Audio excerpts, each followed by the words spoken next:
Bonsoir à tous. Je salue l'ensemble des conseillers municipaux, le président des services, la télévision locale, qui nous fait toujours l'honneur de venir au débat, malgré que les spectateurs ce soir sont autorisés. C'est une des premières de ce soir en dehors de l'ouverture des bars et du couvre-feu à 21h. Je salue la presse, les clos, qui recueille toujours les comptes rendus pour le République à l'Orrain, et je salue les spectateurs au fond de la salle venus participer à ce conseil municipal. Avant d'ouvrir ce conseil municipal, je vous ai fait faire par mail du décès de Francis Thierry, qui était adjoint au maire, dont une célébration religieuse a eu lieu hier matin à l'église de Senzich. Je n'ai pas pu m'y rendre.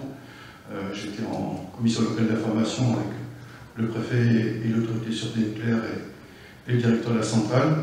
Donc je n'ai pu en tout cas me rendre à l'église. En tout cas, je voudrais rendre en tout cas hommage ce soir à Francis Thierry, qui est rentré au conseil municipal de Cattenom en 1971 jusqu'en 1977.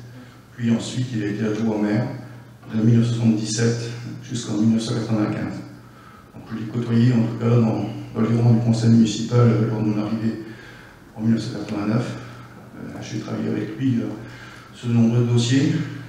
C'était un homme, je dirais, qui a défendu toujours sa commune, qui était passionné en tout cas d'ouvrages militaires.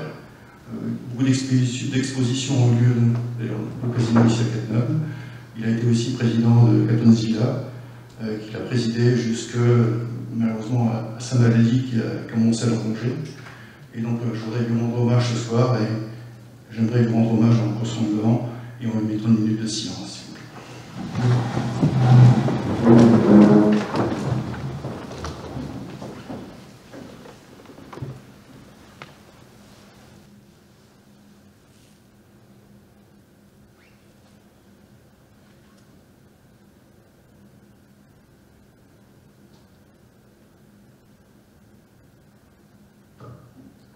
Je vous remercie.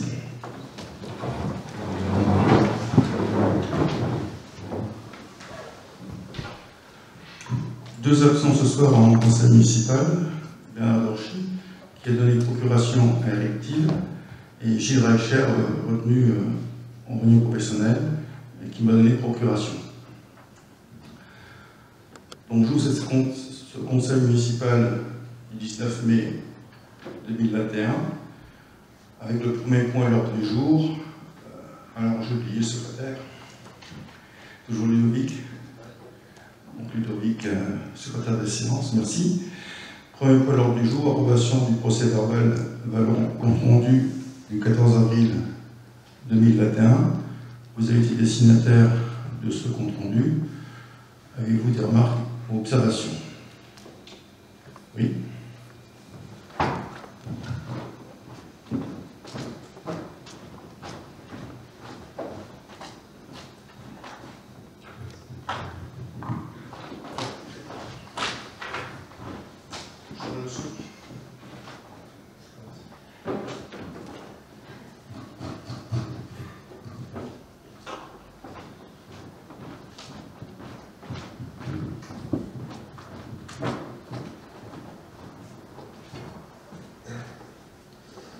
Suite à votre envoi, monsieur le maire, j'avais envoyé aussi une réponse de demande de complément concernant un certain nombre de points, le point 8, le point 10 et le point 15.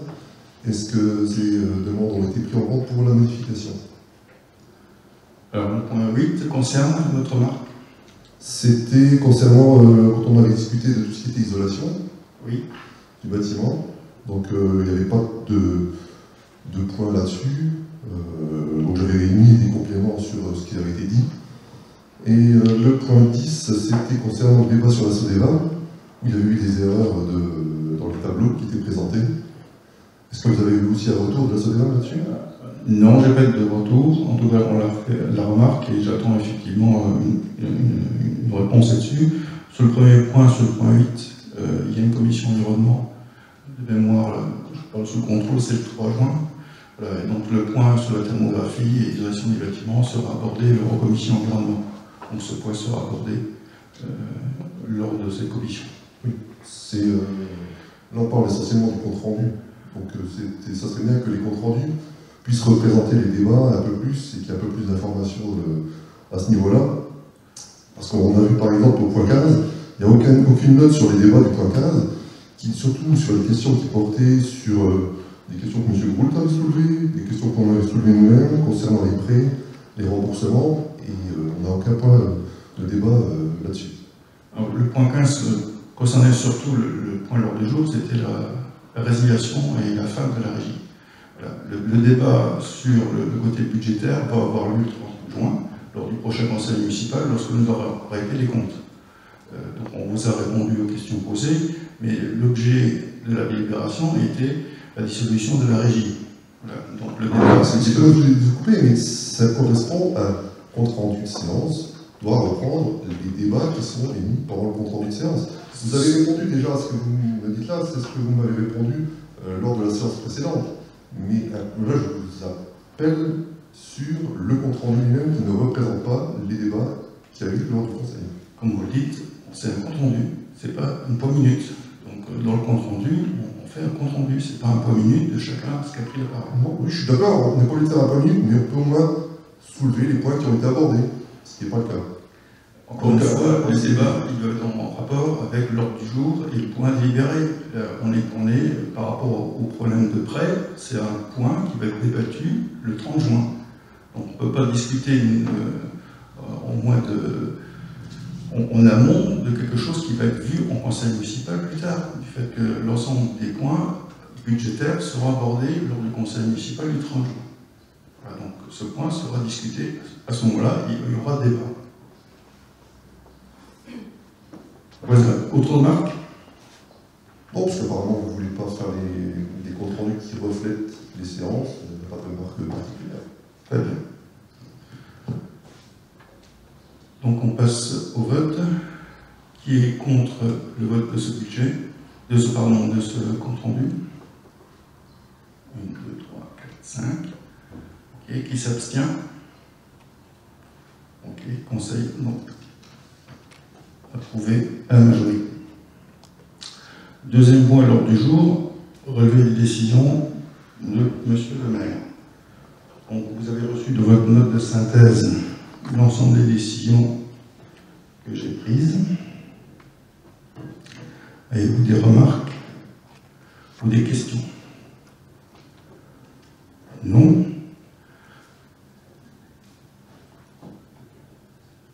Juste concernant les marchés de Noiseville, pourquoi c'est pas le même marché en fait?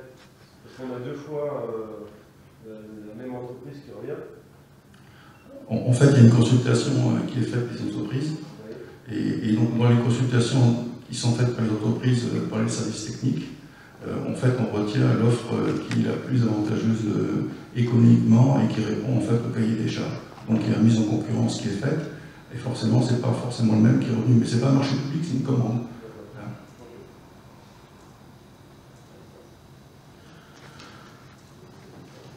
Oui, ce n'est pas les mêmes travaux non plus entre les différentes sociétés. Il y a effectivement des problèmes de fissures dans différentes rues de Cattenom. Donc il y a différents procédés pour venir reboucher ces fissures, éviter que l'eau pénètre et soulève ensuite l'ensemble. Et il y a des réfections complètes de chaussées qui sont à un autre marché avec d'autres moyens humains et matériels.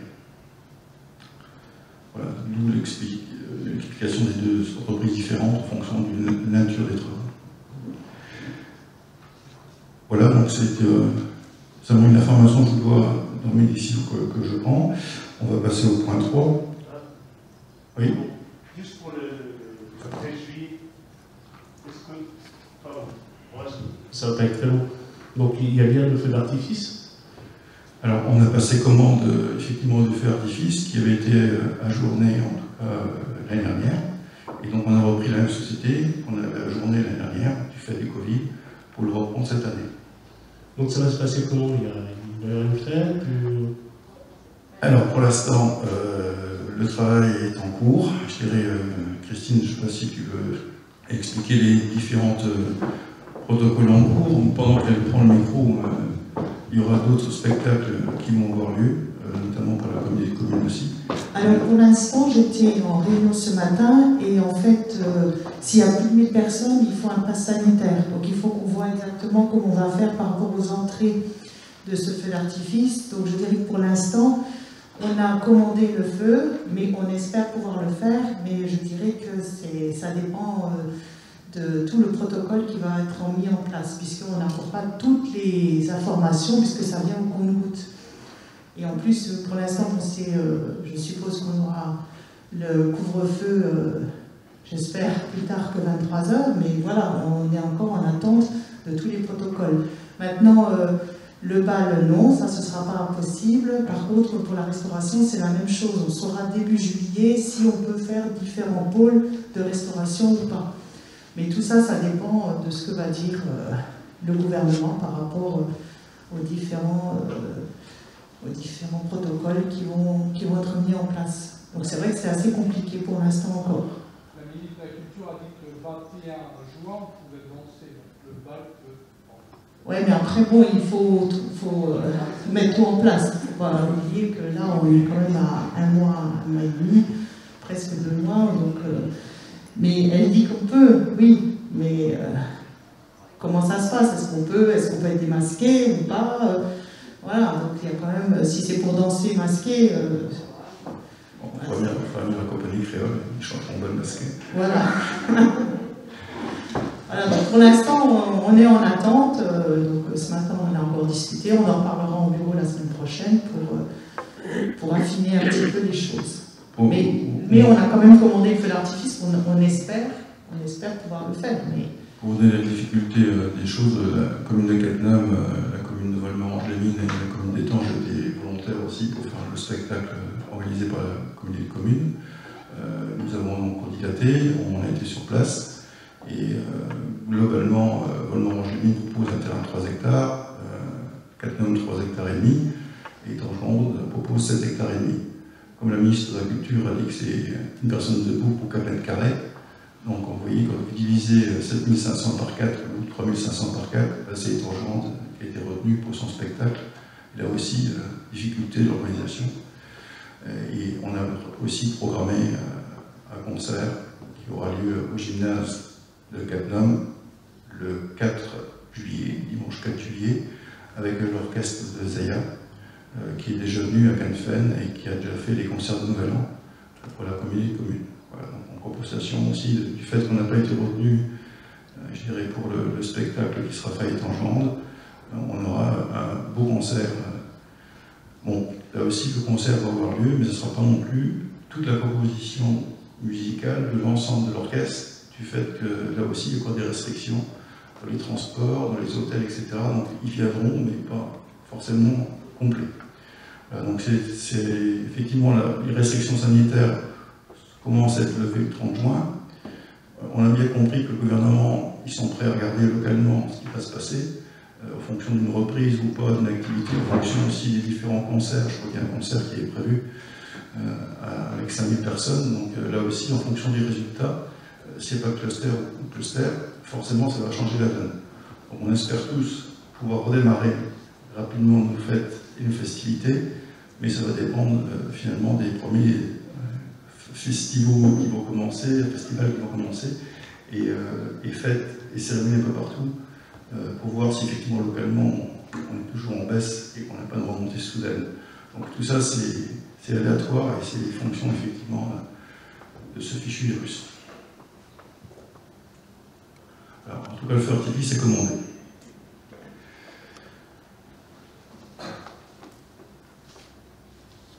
Le point 3 concerne la modification du statut de la communauté de communes avec la prise de compétence mobilité.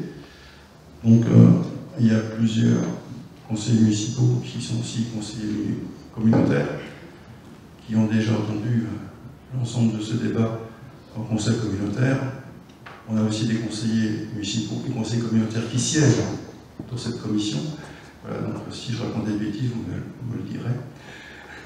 Sachant qu'aujourd'hui, pour Cattenom, nous avons une ligne qui s'appelle S08 qui relie Zensich à Thionville. Cette ligne sera forcément conservée. La différence, c'est qu'aujourd'hui, la commune de Calcom verse une cotisation au SMITU, et le fait que cette prise de compétence soit prise par la commune, ça veut dire que c'est la commune qui va verser cette somme à la place de la commune de Calcom. Donc, suite à ça, ça fait donc une réduction de charge pour la commune de Cattenom. Et forcément, lorsque vous avez une charge qui est transférée avec une prise de compétence, ça veut dire que la commission locale d'évaluation des charges transférées, ce qu'on appelle la CLET, qui est présidée donc par le maire d'Entrange, va se réunir le 31 mai pour décider finalement comment on reporte en tout cas ces charges qui ne sont plus à charge des 6 communes. Donc, je vous ai cité Cattenom, ce sera le cas d'Échange, ce sera le cas de Calfen, ce sera le cas d'Étrange-Grande, ce sera le cas d'Entrange et de Canton. Donc les 6 communes aujourd'hui sont adhérentes au SMITU, donc c'est la communauté commune qui va se substituer. Restent les 14 autres communes. Donc la difficulté qu'on va avoir à gérer, c'est tout l'objet de la commission locale des charges transférées, c'est de dire aujourd'hui la commune de Cattenom est allégée d'une certaine somme, sauf que la commune de Fixem aujourd'hui, elle paye 0 €. Si demain on met à bus le départ de Fixem, Fixem va bénéficier, les habitants de Fixem vont bénéficier d'un service qu'ils n'avaient pas auparavant, et donc c'est pas normal non plus que les 6 communes qui payent une cotisation se retrouvent lésées alors que d'autres communes vont avoir effectivement une offre de transport. Donc ce sera un peu compliqué pour évaluer en tout cas comment va se faire ce transfert de charge, et tout l'objet de la réunion du 31 mai. L'objet en tout cas et la discussion qui a pu y avoir, je dirais aussi bien au conseil communautaire qu'au SMITU, et là je rends hommage aussi à Thierry Thomas qui siège avec moi au SMITU, c'était de dire finalement est-ce qu'on y va ou est-ce qu'on n'y va pas dans cette prise de compétence mobilité, sachant qu'on a nos frontaliers qui se déplacent forcément et de Cattenom et de tous nos villages vers le Luxembourg, et on trouvait intelligent que effectivement cette prise de compétence mobilité permette à nos frontaliers de pouvoir bénéficier des services de bus. Et donc au niveau de la commune, cette prise de compétence engendre aussi un budget conséquent qu'on a voté au conseil communautaire sur chaque année, 20 millions € qui sont prévus en tout cas pour tout ce qui est mobilité, et permettre éventuellement des enrichissements de voies et des lignes de transport dédiées vers le Luxembourg. Donc ça ne va pas se faire forcément dans l'année qui suit, mais c'est quelque chose qui va évoluer au fil des années à venir. Donc c'est un tremplin qui va permettre en tout cas à nos habitants aussi d'avoir peut-être beaucoup plus de facilité de transport vers le Luxembourg, et donc forcément une occasion en tout cas de permettre en tout cas les embouteillages et les passages nombreux dans différentes communes de la communauté commune. Donc je ne vais pas lire en détail. Est-ce que ça permettra aussi de faire mieux remonter les problèmes qu'on peut avoir avec toutes ces lignes? Je dis ça parce qu'en ce moment, moi j'ai un garçon qui est en train de passer son bac professionnel, et on a tellement de soucis avec les lignes. C'est-à-dire que la semaine dernière, il s'est retrouvé, il va à l'école à Famec, et il s'est retrouvé à Cérémange sans bus. On l'a déposé à Cérémange et déroute. Donc, comme il a beaucoup d'épreuves à passer jusqu'au mois de juin, nous on a décidé que, heureusement il a le permis et il ira en voiture. Et téléphonant au SMITU, bon, les dames qui sont à l'accueil, elles sont pour rien. Donc, elle dit c'est pas possible de laisser des jeunes comme ça à un arrêt de bus. Alors il y a des travaux en ce moment à Cérémange, donc ils arrivent au bout de cette ligne, ils déposent les enfants, ils font demi-tour et ils repartent. Donc c'est arrivé 3 fois en une semaine. Donc nous on a alerté les responsables du lycée. On a alerté l'association qui s'est créée quand il y a eu les changements de ligne. On a téléphoné à la Citéline, on a téléphoné à la SMITU. Donc tout le monde se renvoie un peu la balle. Alors moi je me dis que peut-être qu'avec avec ce poids qu'aura la communauté de communes pour faire remonter ces soucis, parce que ce qui se passe, c'est que là, depuis à peu près 3 mois, on paye un abonnement. mais prend pratiquement plus jamais de bus, puisque... Alors, ce qu'ils nous font, c'est qu'ils nous mettent des alertes. Moi, j'emmène mon gamin à 7h à Thionville, déjà parce qu'il n'y a pas de ligne entre Zensi et Cattenom avant 7h30. Et je l'emmène à 7h à Thionville, je rentre à la maison à 7h15, et là, ils nous balancent des alertes comme quoi il n'y aura pas de bus entre 7h30 et 9h. Oui, alors, par rapport à la question, donc en fait, il y a deux entités. Hein. Il y a effectivement le SMITU avec des représentants élus qui siègent et qui définissent la politique de mobilité. Et vous avez maintenant un nouveau prestataire qui s'appelle Keolis, qui a remplacé la Transrange. Donc c'est un nouveau prestataire qui a été mis en place. Et ce genre de difficulté que vous avez, il faut me le faire remonter. Parce que je ne peux pas, moi, deviner qu'il y a des problèmes de bus. Tout ce qui est ligne de bus qui sont définis au niveau politique sont gérés par le maire de Vassal, Bernard Vélan.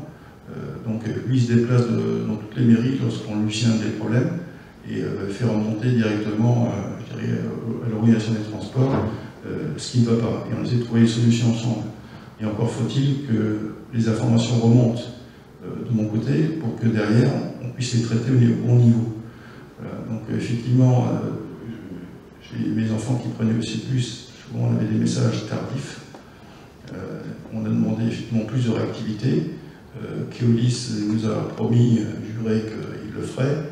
Donc ils viennent se mettre en place. Donc il faut peut-être voir si c'est une période de rodage ou pas. Mais en tout cas, s'il y a des problèmes, j'ai répondu aussi à une question de ton épouse concernant des bus. Voilà, donc pour essayer de trouver des solutions en commun, parce que moi j'avais fait la même remarque à Thierry Thomas pour lui dire qu'effectivement, lorsqu'il y a un proviseur d'un collège, d'un lycée qui a des difficultés, le mieux c'est de retourner vers les élus, d'expliquer clairement le problème. Voilà, il y a une classe, deux classes, il y a 30 élèves, il y a 45 élèves, donc ça prend toute une autre hauteur quand on a une discussion avec l'ensemble des problèmes et ça permet de résoudre plus facilement les problèmes. Donc ce genre de questions, faites-le moi remonter à moi-même et à Thierry Thomas pour que nous on puisse gérer derrière effectivement avec les bonnes personnes et faire remonter au prestataire qu'il a failli tel jour. Voilà, c'est important de signaler aussi le jour, la ligne que vous avez rencontrée, parce que derrière, il y a forcément une enquête jusqu'au chauffeur. Ça va avoir des sons de chauffeur et c'est au chauffeur d'expliquer pourquoi tel jour il n'a pas fait telle chose. Voilà, ça permet aussi de rectifier le tir et donc il faut être assez précis dans les faits. Donc je vous invite en tout cas à me faire remonter les problèmes que vous avez sous ces lignes.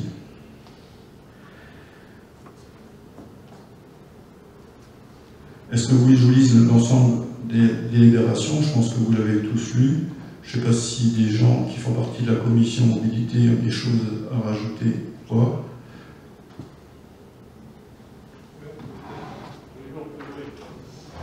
Parce qu'en fait, la compétence mobilité ne comprend pas uniquement pas que le bus. Donc c'est sur la mobilité en général.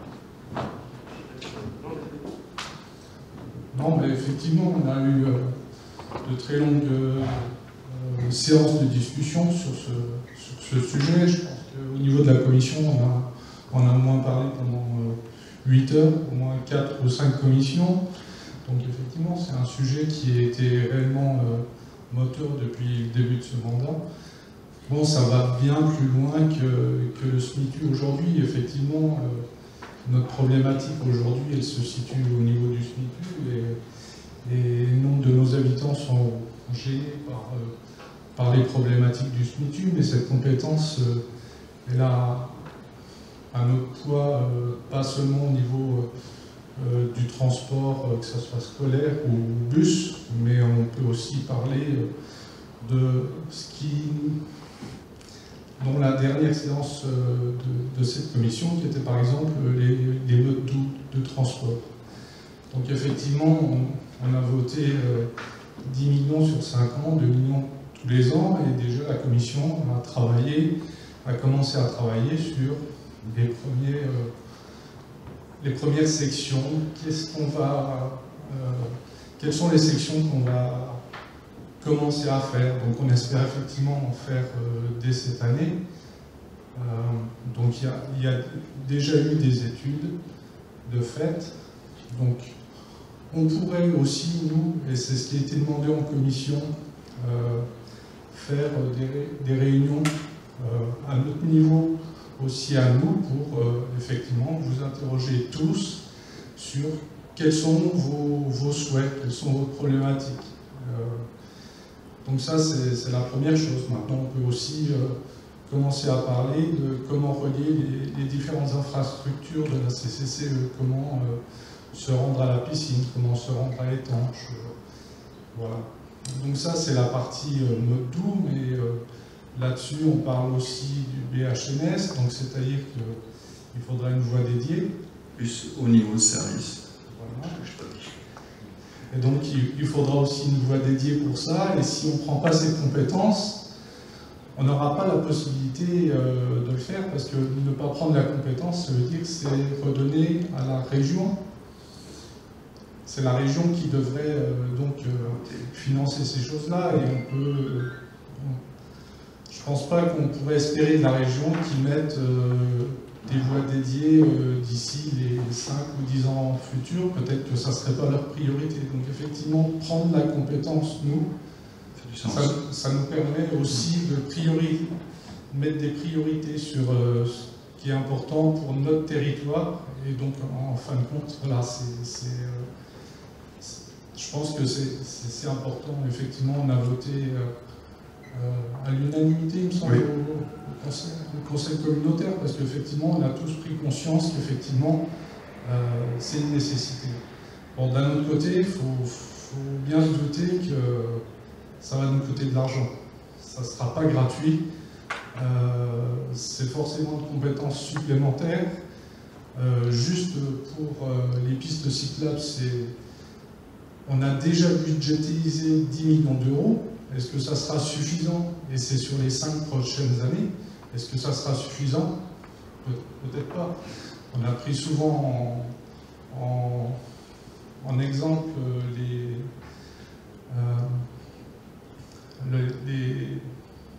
stations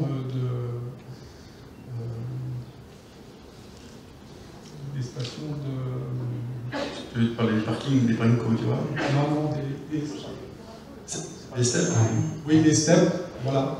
Effectivement, bon, ça nous a pris, au niveau de la CCCE, ça nous a pris 15 ans, 20 ans à mener toutes les steps sur tout le territoire. Bon, bah, effectivement, peut-être qu'on est engagé sur autant d'années pour développer toute cette infrastructure.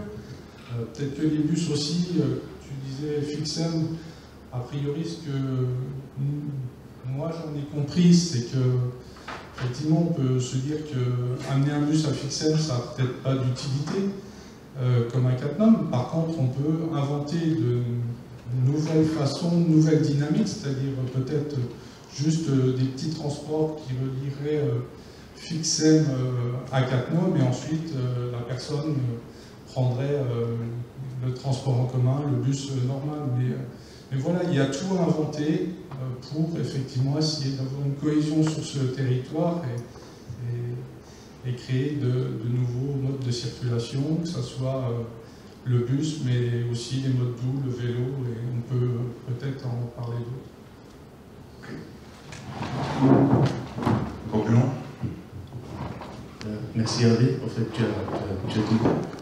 Il faut juste quand même que sur les 10 millions là, qui sont répartis, je crois que c'est 2 millions par an, sur 5 ans, il ne faut pas que quelqu'un perde le match. C'est-à-dire qu'on voit de toute façon dans tout ce qui arrive, il n'y a pas besoin de noter ça, on voit que les temps sont présents en nombre, donc toutes les manifestations, c'est pas la peine de c'est du off ça. C'est filmé. Oui, voilà. Donc, comme a dit Hervé, il faut qu'on se bouge parce qu'il y a des tracés, il faut raccorder le charme téméraire pour aller dans ce sens-là. Effectivement, il y a un tracé, mais je ne sais pas à quel moment il va être fait. Donc, il faut qu'on mette la pression, il faut qu'on travaille ensemble pour, dans les 2 années qui arrivent, qu'on puisse avoir notre piste cyclable qui va jusqu'à la centrale, au-delà. Donc il faut qu'on se dépêche, nous. Alors je te rassure, parce que le département de la Moselle m'a missionné pour organiser une réunion avec le maire de Félix-Macaire, avec le président de l'intercommunalité de Moselan et le président de l'Interco, parce qu'on a un beau pont, d'un côté piéton, de l'autre côté cyclable, mais encore faut-il relier le reste. Donc c'est à moi d'organiser cette réunion, et effectivement quelqu'un me ressent mot à dire par rapport, je dirais, à la route Charles-Téméraire qui existe près du Barbac, et on est en train de regarder aussi avec la commission de sécurité pour faire en sorte que tout l'aménagement qui sera fait autour du Barbac, avec un appontage des bateaux, les cyclistes qui passent, de sécuriser l'ensemble et de faire une liaison effectivement depuis ce point-là vers Félix-Macaire. Encore faut-il que le maire de Félix-Macaire d'ailleurs suive aussi pour relier la partie après le pont jusqu'à la route près de l'écluse.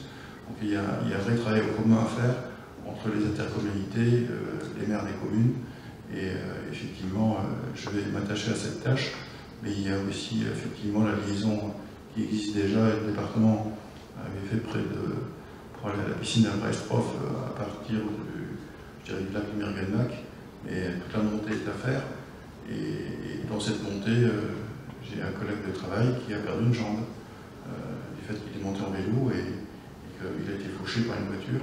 Donc cette route, il faut aussi la sécuriser, et ça permet en tout cas, à travers cette charge de mobilité, en tout cas cette prise de compétences, en tout cas que la commune prend, de travailler en fait sur l'ensemble de ces points-là pour la commune de Cattenom et pour naturellement les 19 autres communes. Je dirais qu'il faut montrer les dents quand même, parce que si on est dans les réunions et puis qu'on écoute, ça peut nous passer. Il faut qu'on. Je compte sur vous, hein. Vous siégez aussi en conseil communautaire. Si on a l'accord du conseil municipal, oui, nous, on va sûrement mettre un peu plus de pression. Bien sûr. Sur les missionnés par le conseil municipal. Bien sûr. En fait, vous êtes représentant aussi de l'ensemble de la population, donc je vous invite en tout cas à défendre Cattenom, comme l'ensemble des conseils municipaux le font lorsqu'ils siègent aussi à la communauté de communes. Voilà. D'autres questions sur cette prise de compétence mobilité? Non? On va passer au vote. Qui est contre? Qui s'abstient? Unanimité. Je vous remercie, ça fera plaisir au président de la communauté de communes pour montrer que Cattenom et son conseil municipal sont très contents de cette prise de compétence mobilité. Juste une précision, si une commune ne veut pas la mobilité, il n'y aura pas de mobilité. Si la prise de compétence est prise à la majorité des 2 tiers, ou 2 tiers des communes représentant la moitié de la population. Donc en fait, dans tous les cas, même si un conseil municipal vote contre, la prise de compétence a été prise à l'unanimité en conseil communautaire, l'ensemble des maires étaient d'accord, lorsqu'on fait des réunions des maires, l'ensemble des maires étaient d'accord. Donc j'ai du mal à voir qu'un maire ne puisse pas demander à son conseil municipal de suivre la position que lui-même a pu prendre en conseil communautaire. Donc le résultat des votes de chaque commune nous le dira. Mais... Donc le point 3 est passé, on va passer au point 4, qui est le pacte fiscal et financier pour la période 2021 et 2026. C'est aussi un gros dossier qu'on a travaillé en conseil communautaire dans cette salle. On s'y a attelé depuis quasiment le mois d'octobre l'année dernière. On a débattu dans cette salle sur différentes simulations en conseil communautaire dans cette salle pour essayer de revoir par rapport à la loi de finances rectificative qui a remis d'autres critères en place pour assurer l'équilibre financier, en tout cas entre les communes. Ce pacte fiscal et financier, en tout cas, permet de faire supporter notamment ce qu'on appelle le FPIC, le fonds de compensation des communes soi-disant riches vers les communes les plus pauvres. Des communes comme Gavis, par exemple, avaient du FPIC à payer, alors qu'ils n'ont aucune industrie, ils n'ont rien sur leur territoire. Donc le pacte fiscal et financier, le premier point, c'est d'alléger aussi, quelque part, les impôts que les communes doivent, et donc par mesure de solidarité, ensuite la commune prend en charge l'ensemble du fonds de compensation, le FPIC, à la charge de la commune. Donc ça allège pour les budgets communaux la charge qu'ils devraient en principe payer. Donc ça c'est le premier point. Et puis ça permet aussi, en fonction de la population, du nombre d'habitants, du nombre d'enfants, de 6 à 16 ans, en fonction de la richesse, parce que toutes les communes ont des richesses différentes, de par la population. Il y a forcément des communes dont les revenus sont conséquents du fait que leurs habitants travaillent au Luxembourg. Donc vous avez aussi des cantons, on n'est pas les premiers. Quand on regarde le potentiel de certains habitants, ce qu'ils gagnent, il y a d'autres communes, les habitants gagnent plus que les habitants de Cattenom. Alors tout ça, ça rentre dans les critères, et ces critères permettent en tout cas de reverser de la commune aux communes un montant. Donc avec ces nouveaux critères, on a beaucoup discuté sur le fait que certains perdaient de l'argent, et d'autres ont gagné. Donc on a aussi réussi à se mettre d'accord à les limiter. Pour ceux qui en perdaient, ne perdaient rien, c'est le cas de la commune de Cattenom. Et pour ceux qui devaient gagner, gagnaient. Donc finalement on est sorti gagnant-gagnant.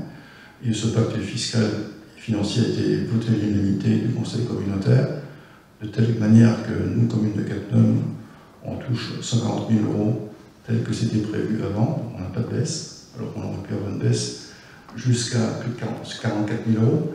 Voilà, donc le fait de se mettre d'accord sur l'ensemble des points a permis en tout cas d'avoir une unanimité au sein du conseil communautaire. Voilà, donc le pacte fiscal et financier permet en tout cas chaque année de revoir les critères, parce que forcément les revenus peuvent baisser ou monter d'une année sur l'autre. Donc tous les ans, on votera au conseil communautaire les montants correspondant à l'évolution de la population, s'il y a plus de population, plus de jeunes, etc. Mais en tout cas, on s'est mis d'accord sur ce pacte fiscal sur la période 2021-2026. La nouveauté, je dirais qu'on a introduite, c'est qu'avant, les communes pouvaient faire appel à ce qu'on appelle des fonds de compensation par rapport à des projets. Donc, on voulait acheter un tracteur en investissement, on demandait un fonds de concours à la commune. C'était compliqué pour les communes parce qu'il fallait monter un dossier. Le fait de demander ces dossiers faisait que si on est éligible au département, comme il prenait en compte la subvention versée à la commune, donc c'était moins qui était versé à la commune, et les communes n'arrivaient pas forcément à répondre à les délais, ce qui a permis, en tout cas, encore une fois, à l'unanimité, de se mettre d'accord pour supprimer ces fonds de compensation et de donner une dotation globale plus importante dans les budgets de fonctionnement de chaque commune.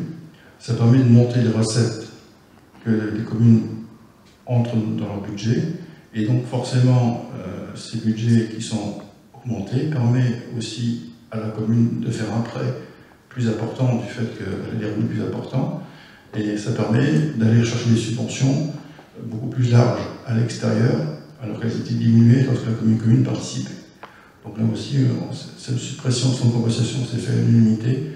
Tous les maires ont été d'accord pour dire on l'inclut dans le montant qui est reversé, et ça permet en tout cas aux communes d'être mieux subventionnées par d'autres autorités et avoir plus d'argent dans la commune. Voilà, ce pacte fiscal, j'essaie de vous le résumer ainsi pour montrer que on a joué gagnant-gagnant entre la commune et les communes. Y a-t-il des questions? Non. Donc on va passer au vote. Qui est contre? Qui s'abstient? À la majorité, à l'unanimité, merci. Le président aussi va être content de la communauté commune, et le vice-président en finance, je suis content aussi. Le point 5 concerne l'association de l'amicale des CRS 36 de Thionville, qui étaient à Thionville, qui ont déménagé et qui sont maintenant basés sur Metz.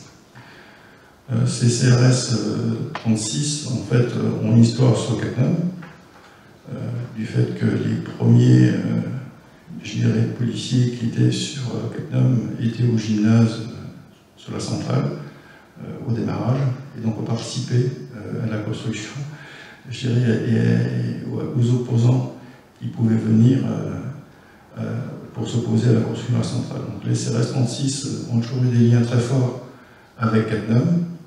On a aussi des habitants de Cattenom qui ont travaillé à la CRS 36. Voilà, et donc j'ai forcément vous demandé une participation pour l'achat de ce drapeau. Vous avez vu le montant qui est relativement conséquent, c'est un montant d'un drapeau qui est fait main forcément adapté. Donc aujourd'hui, le président me dit qu'il a tenu 50% de la somme sur le montant du drapeau. Il lui reste encore 50% à obtenir. Je lui ai demandé quelles étaient les villes qui participaient, et notamment si la ville de Metz participait, du fait que la CRS 36 aujourd'hui est basée sur Metz. Et la réponse est oui, la ville de Metz a aussi participé à l'achat de ce drapeau. Donc je vous propose un montant qu'on fixe d'habitude au conseil municipal.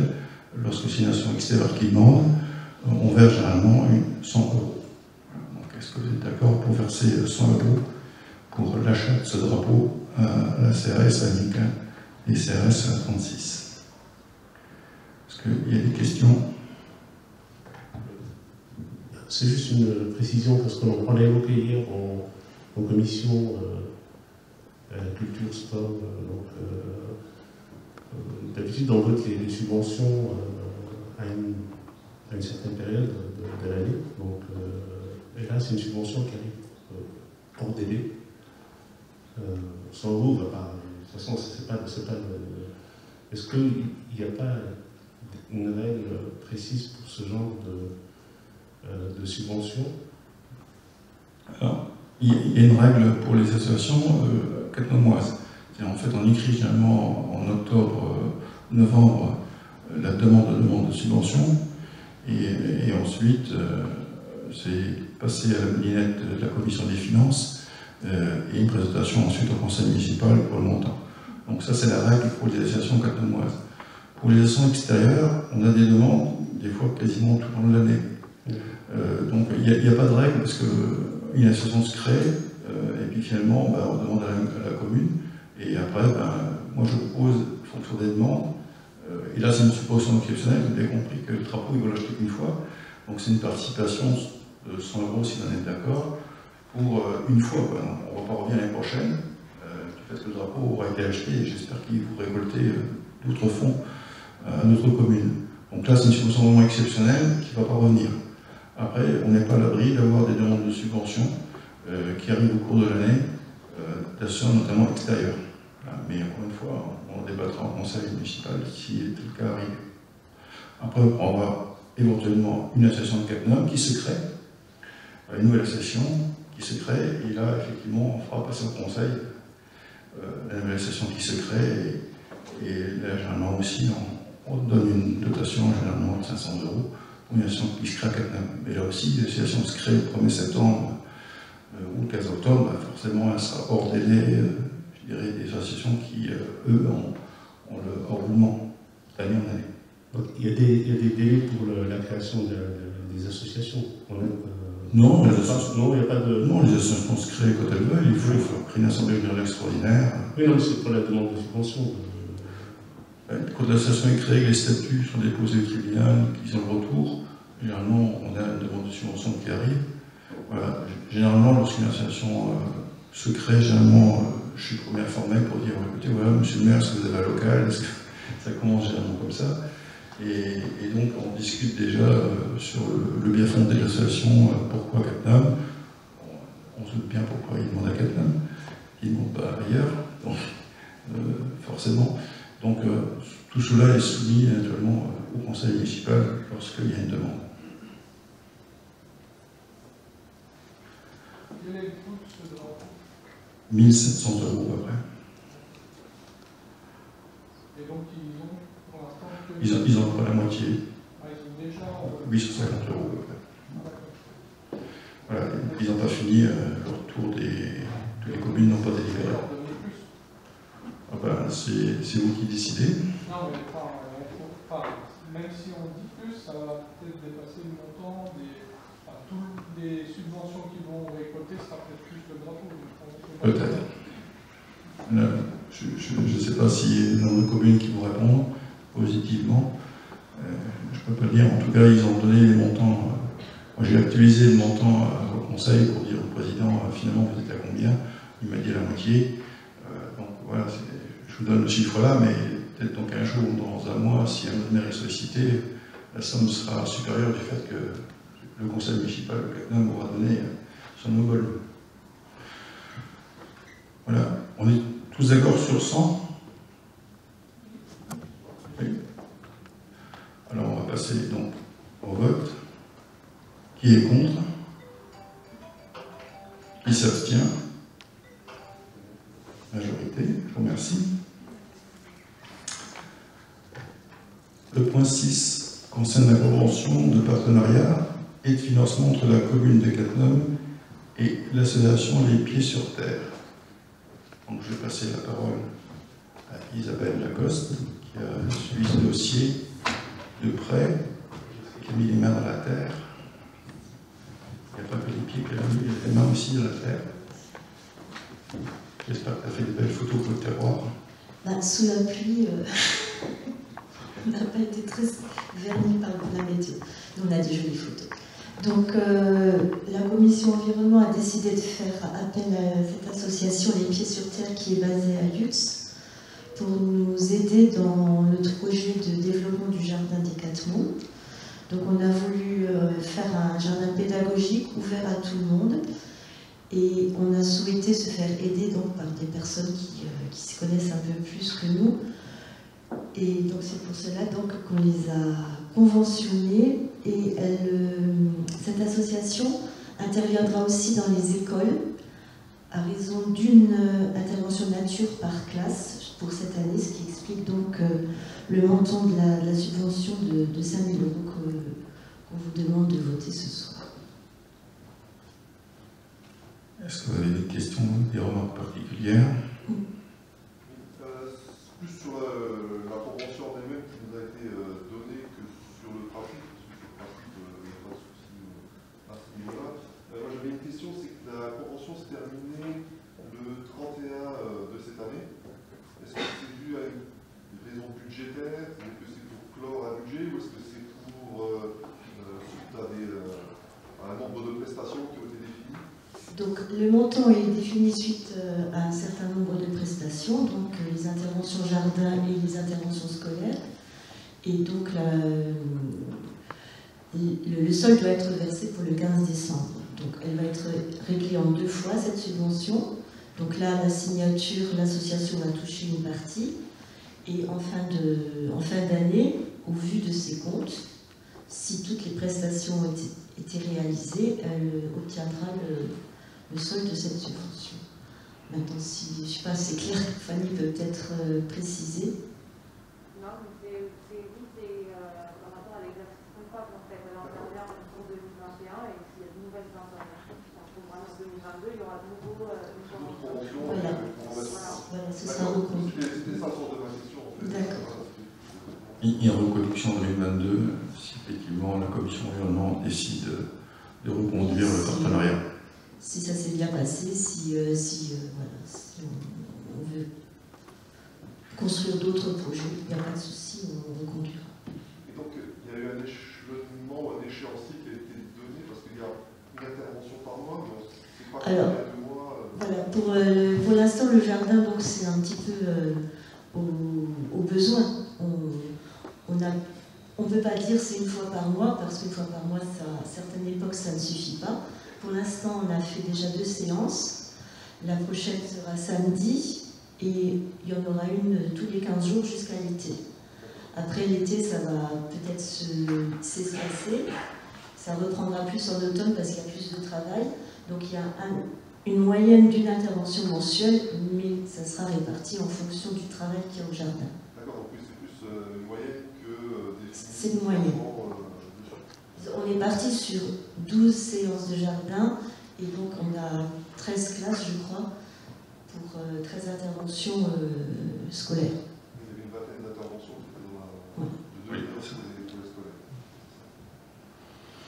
Et au niveau de l'échelonnement, parce que là on va financer 50% maintenant, 50% à la fin. Pour moi c'est plus une proposition, est-ce qu'on ne peut pas avoir un paiement en fonction des interventions? Alors, on aurait pu se faire régler par devis, enfin à la prestation, mais on a choisi le conventionnement parce qu'une convention, c'est plus politique comme acte, c'est voté en conseil. Si on avait fait ça simplement par intervention, vous l'auriez peut-être pas forcément su qu'on aurait fait intervenir une séance par classe, par exemple. Là, comme ça a été voté en conseil, la population est au courant qu'on a un conventionnement pour marquer cette volonté qu'on a de faire intervenir une association nature pour la population. Le paiement ne conditionne pas forcément le fait qu'on fasse un chose de conseil.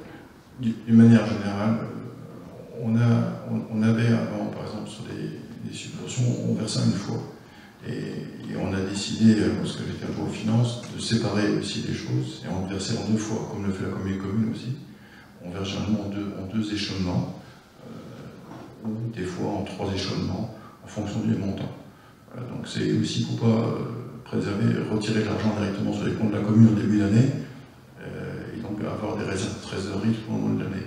Donc il y a aussi une volonté financière d'étaler les dépenses tout au long de l'année et de répartir aussi. Alors, naturellement, on est en discussion avec l'association, ça ne se fait pas comme ça d'un coup de main, on a discuté avec elle et on a demandé l'échelonnement avec des périodes précises pour qu'ils savent que la demande de budget est demandée et on leur verse à chaque fois, lorsqu'ils font la demande, en 3 ou 4 fois sur la convention qui est rédigée. Donc on n'est pas, je dirais, l'association des Pieds sur Terre, c'est pas la seule. Oui, ça a été décidé en accord avec elle. On lui avait proposé un versement en 3 fois et le préférant en 2 fois. C'est un commun accord. On joue un peu la vente, quelque part, sur des prestations. Là, je parle un peu général, parce que c'est vrai que dans des prestations de travaux, des choses comme ça, c'est rare qu'une mairie paye des travaux en avance, alors que 50% des travaux, alors que le coup de n'est pas encore donné. Donc c'est un peu ma réflexion qui est plus sur ce... C'est pas des travaux, là, c'est une association. C'est une association, ça s'appelle des travaux.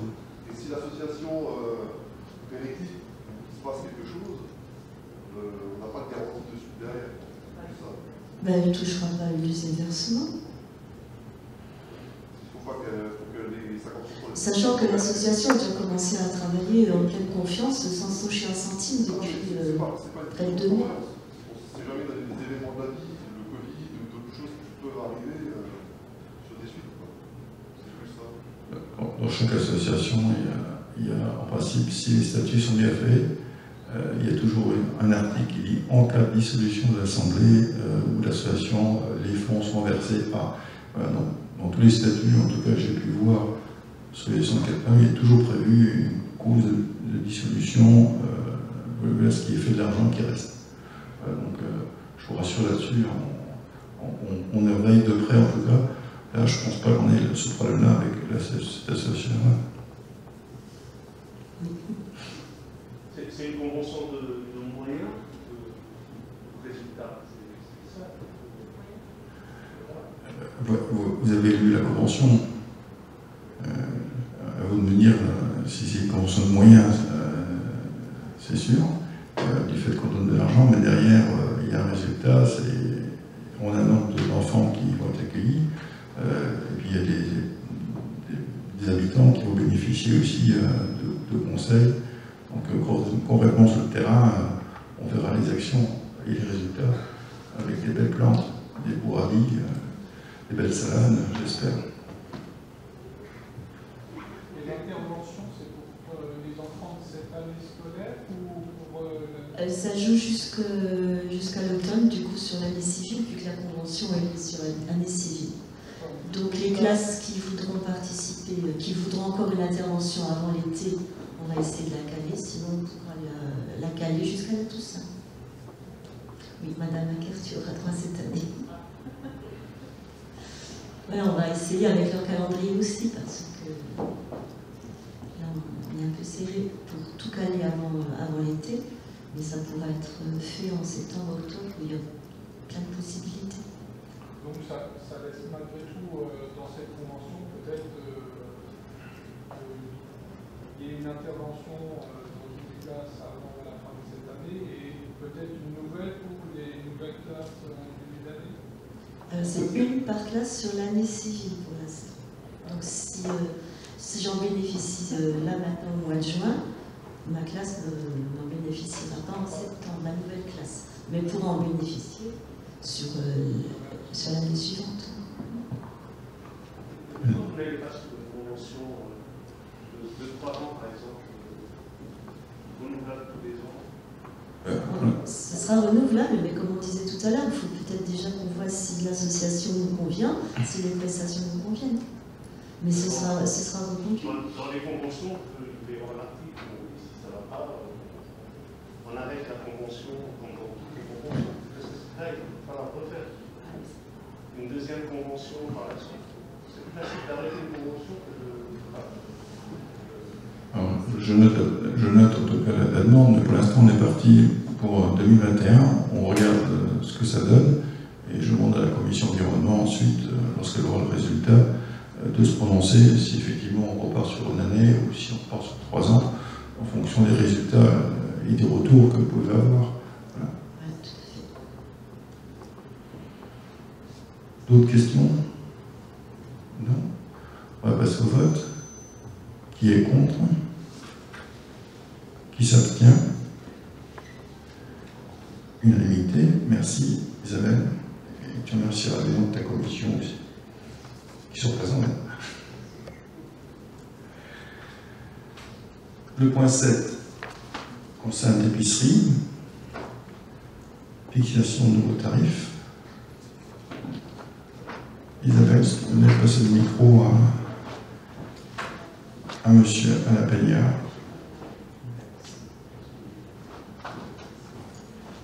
Il y a de la jette ici, si tu veux.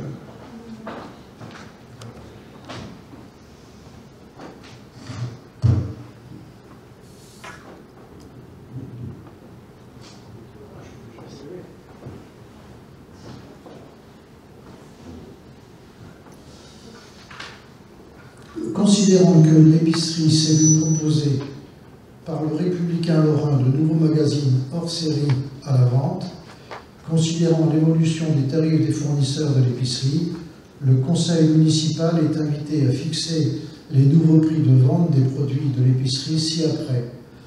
Hors série magazine à table pour 5,90 €, hors série Napoléon grand format 200 pages pour 19,90 €. Concernant les autres produits, ils seront proposés au conseil municipal, au prochain conseil municipal. Voilà. Parce que nous n'avons pas reçu tous les tarifs et dans les temps. Voilà. Et à autoriser monsieur le maire à signer tout document afférent à ce dossier. Ok. Y a-t-il des questions? Oui. Moi, j'aurais voulu savoir si la mise en vente de ces magazines, elle correspondait à un besoin qui avait été identifié lors de l'enquête qui avait été distribuée dans le terroir. Non.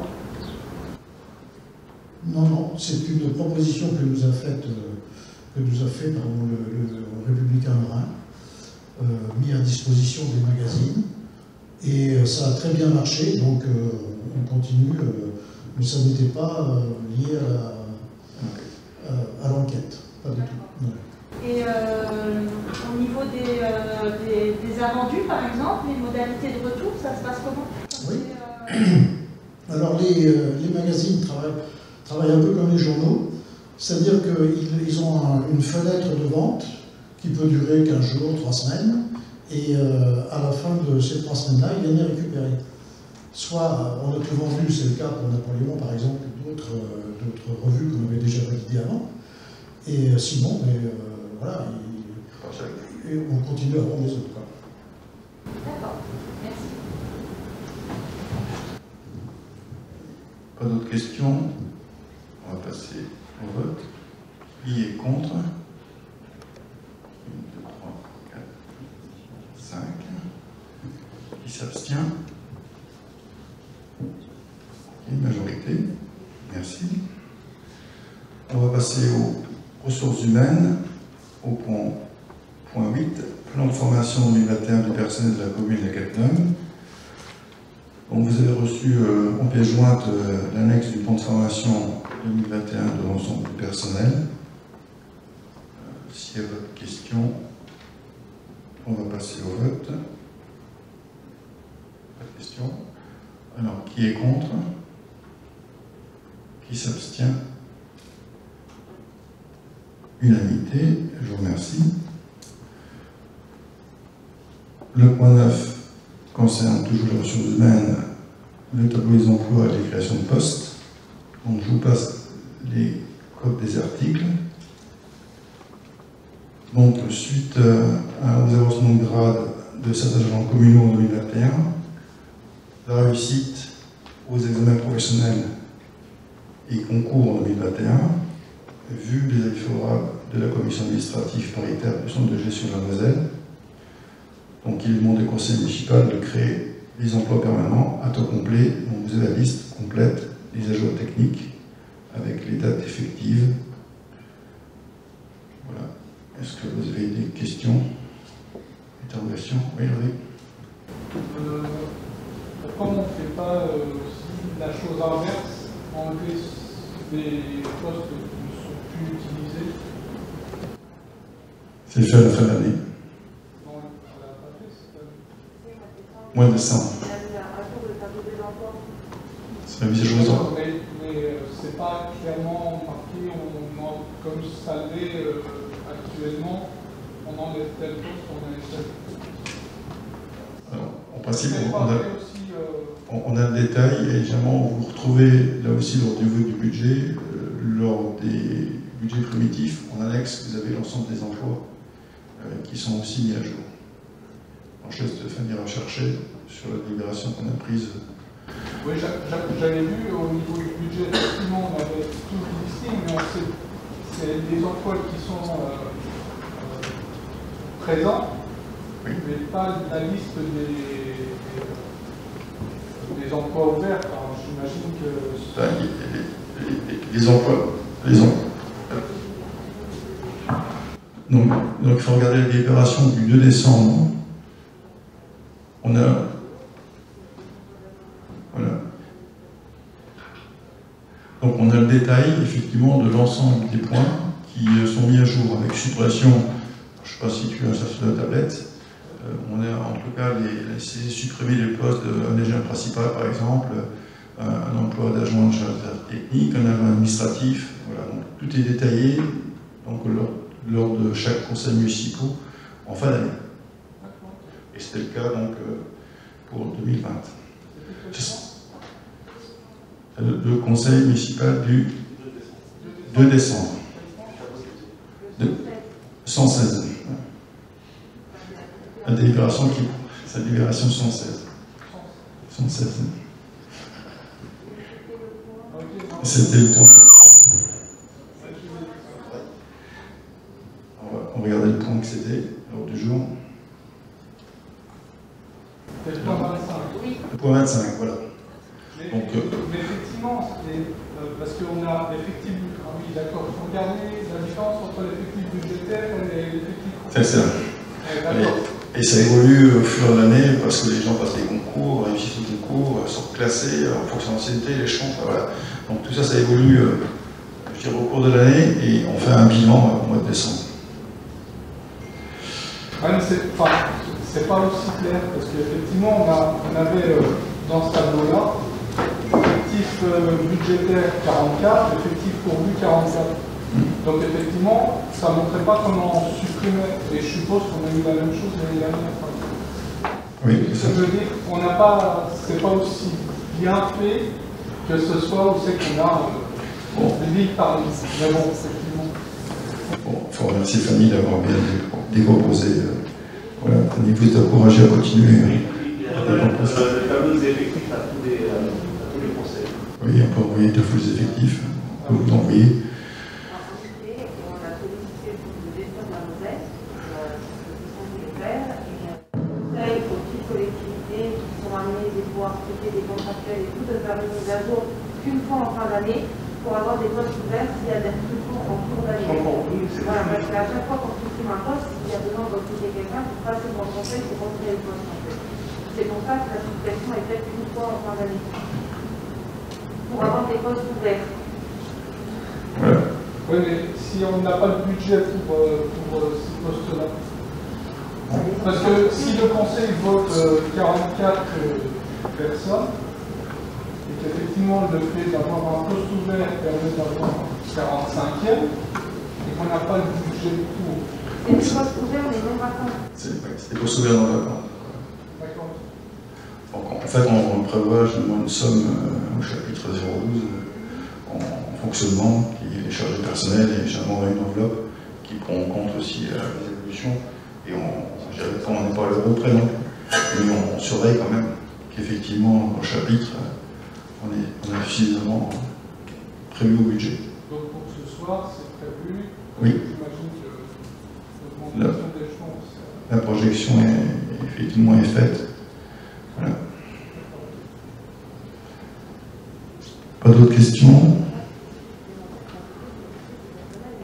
Oui, pour l'instant, il n'y a pas de budget, il n'y a pas de crédits supplémentaires qui sont donnés. Sur le chapitre 012, on est ce qu'on a voté, et en fait, le montant qu'on a voté en budget préventif de la commune suffit aujourd'hui, avec ces postes, pour financer l'ensemble des postes. On ne crée pas de budget supplémentaire. Oui, il n'y a pas besoin de délai. Non. Non. C'est l'avancement. Non. Parce que c'était prévu. Voilà. Ok, ben, s'il n'y a plus de questions, on va passer au vote. Qui est contre? Qui s'abstient? Je vous remercie. Le conseil municipal étant épuisé, donc je termine ce conseil municipal et je souhaite une bonne soirée à tout le monde et profiter encore de presque 1h30 encore avant le couvre-feu. Bonne soirée à tous.